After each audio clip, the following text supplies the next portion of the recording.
So for this 3D video, we're looking at shipping actions and how players might move relative to the ground. So what's become a little bit common lately is the idea or the concept that players move away from the ground in shipping actions. And that might be very true from a data accuracy perspective, that when they start off in a certain position, when they finish in a certain position, they have moved away from the ground. The challenge really becomes in how we actually distribute that data or that concept, and then how players interpret it. When do they move away from the ground? How much do they move away from the ground? Now, this is just a case study of one player. This is a mini tour player, very good short game action, but nonetheless a case study of one.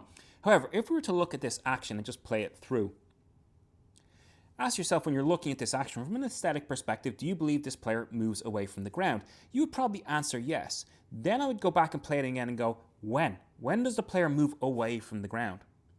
Now that might be a little bit trickier to answer. You would definitely have the answer, well, they're move further away from the ground, obviously, yes. But more in the action, when does it happen? And is it an action or a reaction to something else? So let's go a little bit more into the data to have a look. Now, we've got some values here, the hand up and down, the chest up and down, and the pelvis up and down. U meaning the segment has moved up from where it was at setup, and D moving down. We've reverted all these numbers to 0 just to help us out. So let's go into the backswing and let's go down to impact. And we'll just move a little further. Impact there. This player has done what? Hands have moved 0.66 centimeters up from where they were at address. The chest or the thorax, 3.5 centimeters up, and the pelvis just over 1 centimeter down. So definitively, this player's chest has moved up from where they were at that setup position. So this player has moved slightly more away from the ground. So that is accurate. However, if we were to look more in detail at this action, so let's go back to the very start here, and we're going to go back up to the top of the backswing, and we're going to go down to about last shaft parallel and stop there and reset these values to 0. Now, what I want to look at is not really overall the action, but how the player moves from this position. So through impact. Now, again, you can have all the definitions you like. I like to say through impact is shaft parallel to shaft parallel. Again, that's just context, your own perspective. But if we were to look at shaft parallel to shaft parallel, how does this player move? Reset the values to 0. Let's look at impact. So let's bring this player down to impact position, which again is here. The hands have obviously moved down from that shaft parallel position, 20 centimeters. The chest has moved up just under 2 centimeters, and then the pelvis has moved up 0.09. So pretty much staying the same height.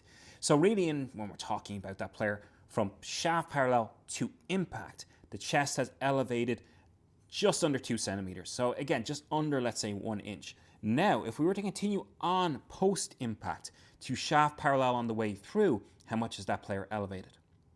Well, we get to that point in time, and now we're 16 centimeters up. So now 6 inches. So it's from just under 1 inch to now over 6 inches. So 5.5 inches of raise, let's say, or sorry, just over 5 inches, of raise from impact to shaft parallel and follow through. And that would look like this player has moved up. And the player has. We have the data to back that up. However, when has it really happened is more my point in this perspective, in this case study of one. This player really has elevated slightly away from where they were at setup through and at impact. However, the main elevation, the main upward movement, the movement away from the ground has happened post-impact.